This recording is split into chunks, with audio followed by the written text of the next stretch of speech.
Ong, capítulo 95. A Guerra Celestial, parte 1. Os Mortos do Céu. Ong, Uok e Iopo retornaram com o rei Omp em direção ao sul. Viajando sobre mares de nuvens em tons de azul profundo e verde turquesa, entrelaçados por brilhos amarelados que pulsavam como veias de luz viva.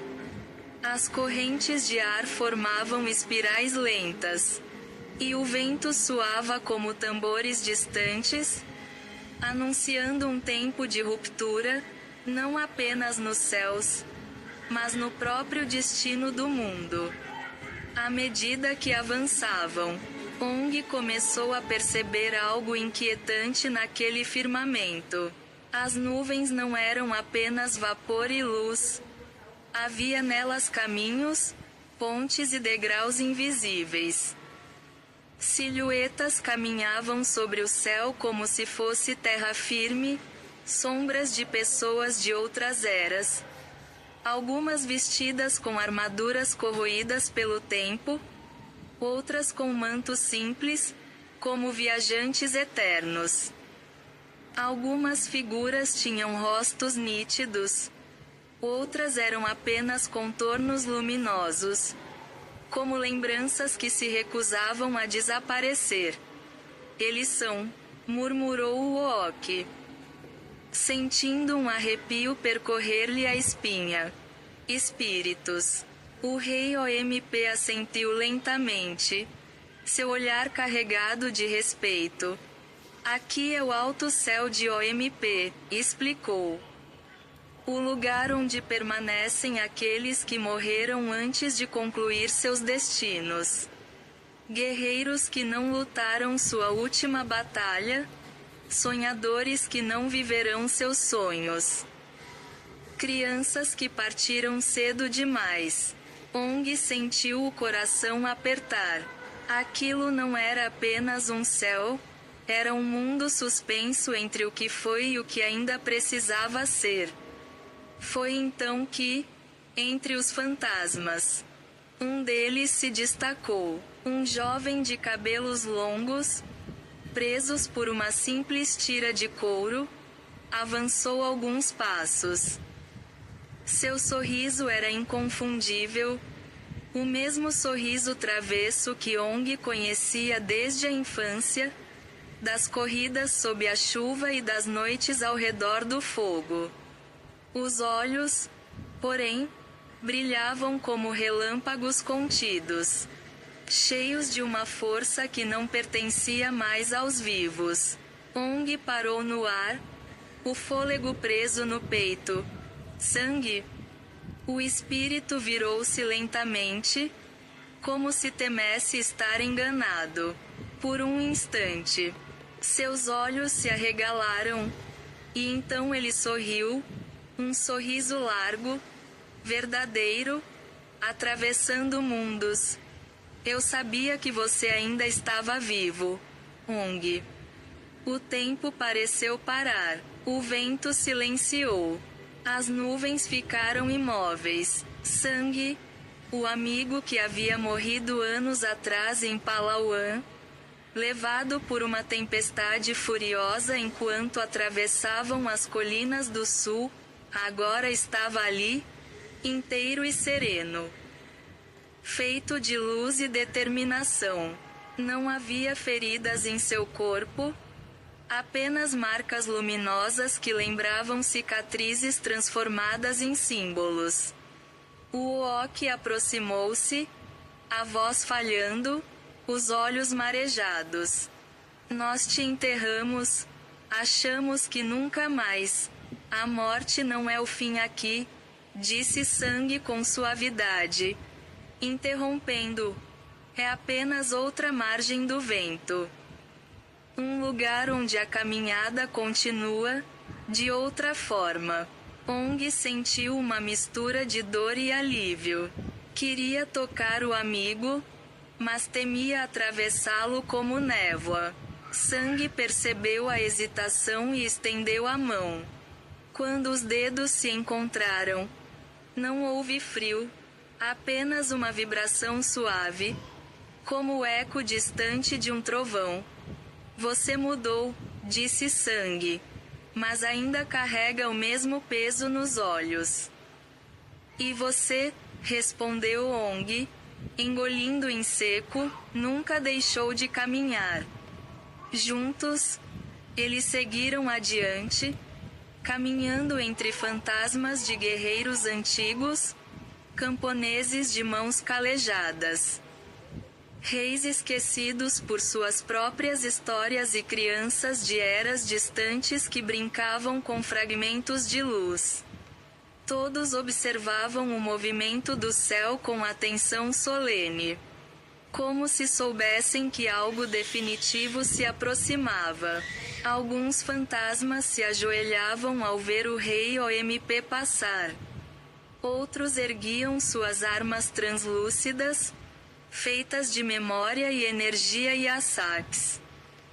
Em silenciosa reverência, quando o castelo de OMP surgiu no horizonte, seus jardins de ama brilhavam novamente, não com o verde das folhas, mas com o reflexo de armaduras, estandartes e asas abertas.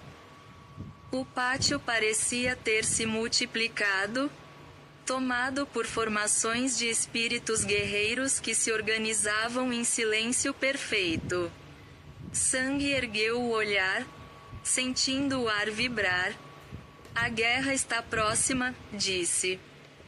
Com voz firme, e desta vez, vivos e mortos lutarão lado a lado. Ong seguiu seu olhar e compreendeu, naquele instante, que o céu não era apenas um refúgio, era um campo de batalha onde o passado e o futuro estavam prestes a colidir. Ong, capítulo 96. A Guerra Celestial, parte 2, o peso do céu. O rei OMP conduziu Ong até o grande terraço do castelo, uma vasta plataforma suspensa sobre o abismo de nuvens.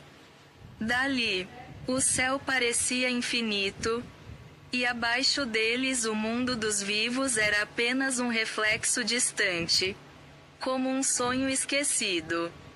À frente, estendia-se o exército reunido. Milhares de guerreiros celestes, todos fantasmas do passado, alinhavam-se em formações perfeitas.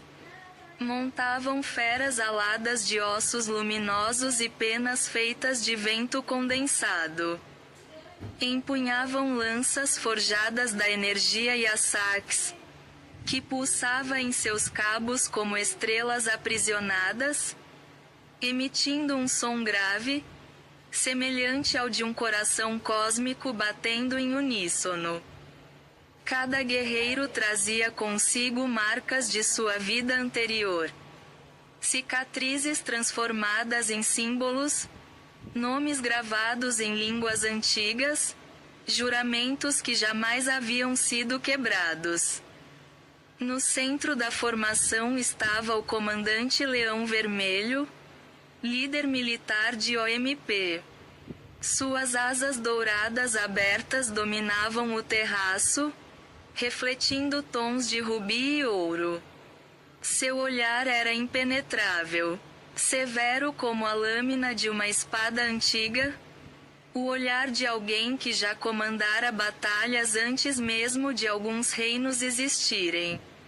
Ele inclinou a cabeça diante do rei, mas manteve os olhos fixos em Ong, como se o estivesse medindo não pelo corpo, mas pelo espírito.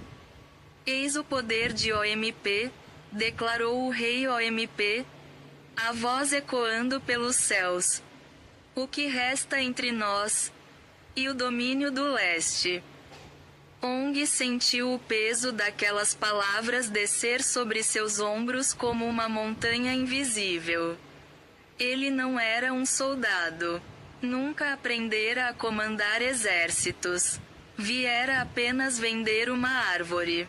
E, ainda assim, Ali estava, cercado por mortos que ainda acreditavam no futuro, por espíritos que haviam perdido tudo, menos a vontade de lutar. Sang aproximou-se em silêncio. A mão luminosa pousou sobre o ombro de Ong, transmitindo não força, mas presença. Você carrega algo que nem os vivos nem os mortos conseguem carregar sozinhos, disse ele. Uma ponte entre mundos. Escolha lutar, e nós lutaremos com você. Ong fechou os olhos por um instante. E então lembrou-se das palavras do sábio Ugmaai, ditas muitos anos antes, à sombra de uma árvore que já não existia. Quando o vento sopra forte, os corações fracos se escondem, mas os fortes se erguem e ajudam quem carrega o peso do céu. Quando abriu os olhos, a dúvida havia se dissipado. Naquele instante, ele decidiu: ajudaria o rei OMP. Não pelo ouro, não pela glória, mas para que seu nome não fosse esquecido, nem entre os vivos, nem entre os mortos. Nos dias que se seguiram, o céu inteiro se encheu de movimento. Trombetas feitas de vento puro ecoaram pelos reinos.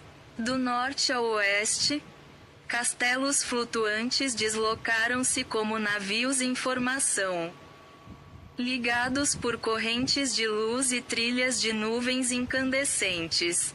As estrelas pareceram recuar. As correntes de ar mudaram de sentido. Era o início da grande guerra dos céus. O que ocorreu naquela batalha ninguém jamais soube explicar com precisão. Alguns dizem que o sol se partiu em dois. E que por um instante houve 2 dias no mundo. Outros juram que as nuvens queimaram, transformadas em fogo branco, e que as feras aladas desapareceram em meio a um clarão que cegou até os deuses. Apenas se sabe que Ong lutou como nunca lutara antes, guiado não pela força, mas pela determinação. Sang esteve ao seu lado até o último instante em que os céus se fecharam sobre si mesmos. Como se o firmamento estivesse sendo costurado novamente.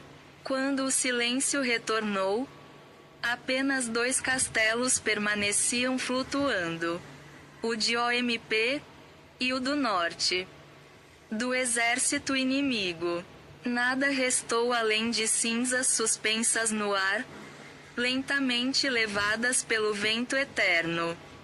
O rei OMP saiu vitorioso. Mas seu olhar estava distante, como se tivesse visto algo que nenhum homem deveria ver e carregasse agora um fardo impossível de dividir. Sang aproximou-se de Ong pela última vez.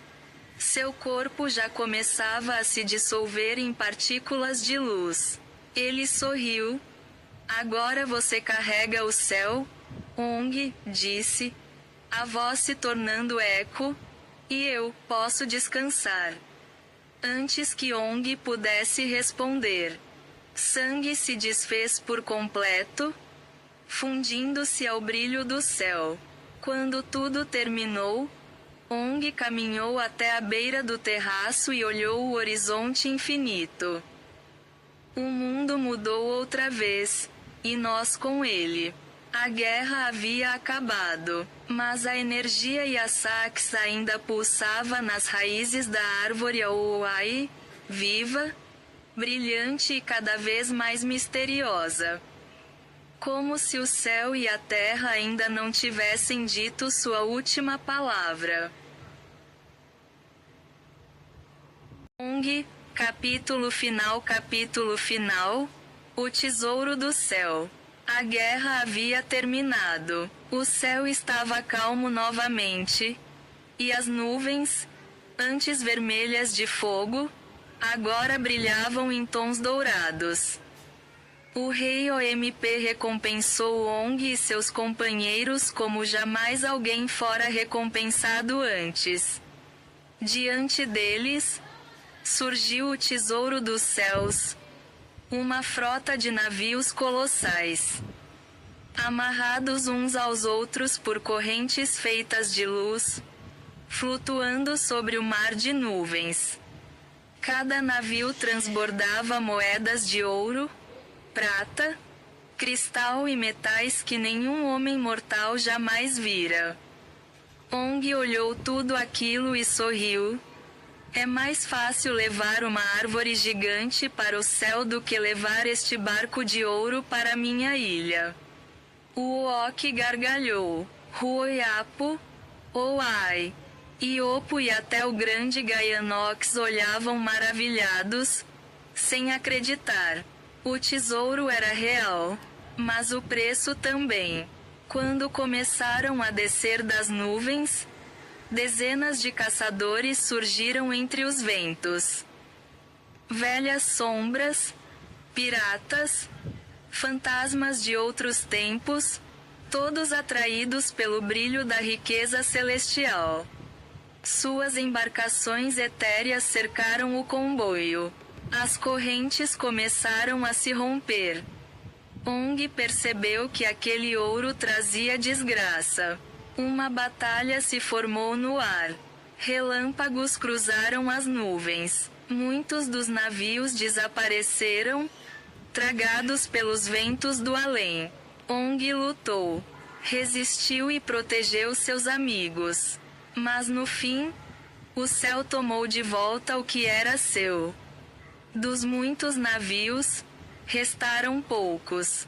E Ong, cansado mas grato, deu um deles a cada um de seus companheiros, um símbolo de amizade e das jornadas que viverão juntos. O ouro não importava mais. A verdadeira riqueza era o caminho percorrido, as aventuras, as histórias. Então, enquanto descia pelo céu em meio à névoa dourada, Ong caiu. Seu corpo atravessou as nuvens e desapareceu no horizonte da terra. Era como seu sonho de quando criança. Ong havia sonhado com sua queda do céu, mas antes de desaparecer completamente, ele enterrou algo muito mais valioso que o ouro. Um mapa de toda sua jornada que tinha todos os registros de Ruoyapo, guardado dentro de uma caixa selada, escondida entre rochas e raízes.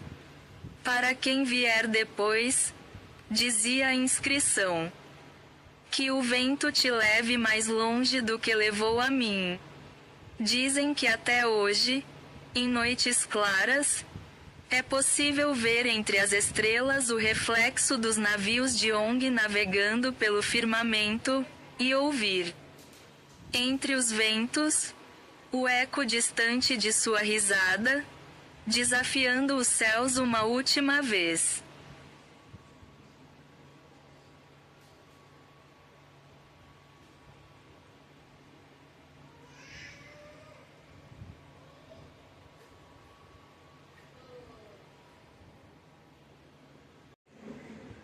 Capítulo extra. Ai, guardiã da ilha Palauan. Enquanto Ong e seus amigos cruzavam oceanos, cordilheiras e nuvens, na pequena ilha de Palauan, o tempo seguia outro ritmo. O vento soprava suave sobre as palmeiras, e o mar cantava as mesmas canções antigas que Ong e Ai escutavam quando crianças. Ai continuava vivendo na velha cabana de madeira que ela e o irmão construíram com os pais. A cabana, já coberta por musgo e flores, parecia um santuário do passado. Toda manhã, Ai subia na colina para olhar o mar, o mesmo ponto onde, muitos anos antes, Ong partira com o grupo de heróis. Ela olhava o horizonte e dizia, baixinho, Se o céu tem caminhos, então o vento deve trazer as vozes dele aqui. Durante os primeiros anos, ela recebia notícias trazidas por viajantes e pescadores. Falavam sobre um grupo que cruzou oceanos, que atravessou montanhas e que levou uma árvore gigante para os céus. Mas com o tempo, as histórias começaram a virar lendas, e Ai foi sendo a única que ainda acreditava que Ong voltaria. Ai cresceu.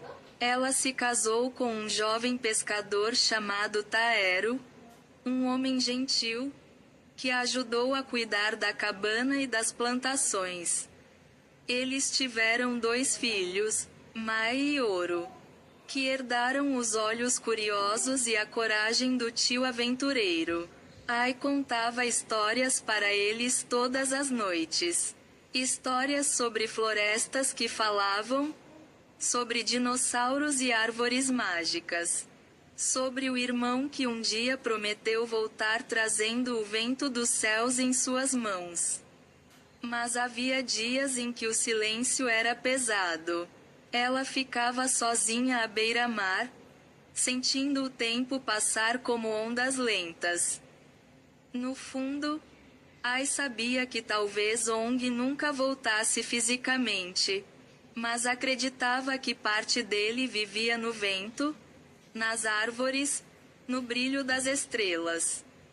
Ela dizia: Ong viajou para o céu para plantar novas árvores, e é por isso que o pôr do sol tem aquele tom dourado. Cada raio é uma folha da árvore que ele pegou. Quando envelheceu, Ai passou a ser conhecida em Palauan como a guardiã da ilha. As pessoas vinham até ela para ouvir histórias, buscar conselhos e aprender sobre o valor das plantas e do mar. Ela dizia que tudo estava conectado, que as raízes das árvores na terra tocavam as nuvens do céu, e que Ong havia apenas seguido o caminho que sempre existiu entre os 2 mundos. Numa tarde de mar calmo, Ai sentou na frente de casa, com o mesmo colar de pedra verde que Ong havia deixado para ela antes de partir. O colar brilhou uma última vez, refletindo o pôr do sol. Ela sorriu, fechou os olhos e sussurrou: Você conseguiu, irmão. O Ok ficaria orgulhoso. O vento soprou do oeste, carregando o som distante de uma voz que ela conhecia. Era como se o céu inteiro tivesse respirado com ela. E assim, Ai permaneceu na ilha, guardando as memórias de uma aventura que começou com um sonho e nunca realmente terminou. Porque, em Palauan, as histórias não morrem. Elas viram vento, árvores e estrelas. Lua crescente. Fim da história. Capítulo extra. 10 anos depois. 10 anos haviam se passado desde que Ong e seus amigos atravessaram montanhas, mares e nuvens. O mundo havia mudado, e lendas sobre os caçadores do céu já circulavam entre os povos da terra e dos Andes. Muitos disseram que eles haviam desaparecido. Outros, que ainda viajavam, invisíveis, entre os mundos. Mas a verdade estava espalhada entre raízes, estrelas e ventos. Ong, o viajante das nuvens Ong, sobreviveu à queda dos céus. Ele foi encontrado por pescadores em uma ilha distante do Pacífico, com o corpo fraco, mas os olhos cheios de brilho.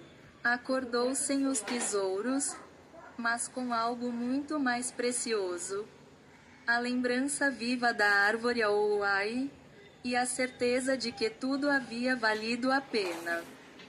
Ele nunca voltou para Palauan, não por medo, mas por escolha. Ele construiu uma nova cabana de madeira à beira de um penhasco, de onde podia ver o nascer do sol sobre o mar. Ali, ele desenhou mapas, escreveu suas memórias e traçou rotas imaginárias para mundos ainda não descobertos.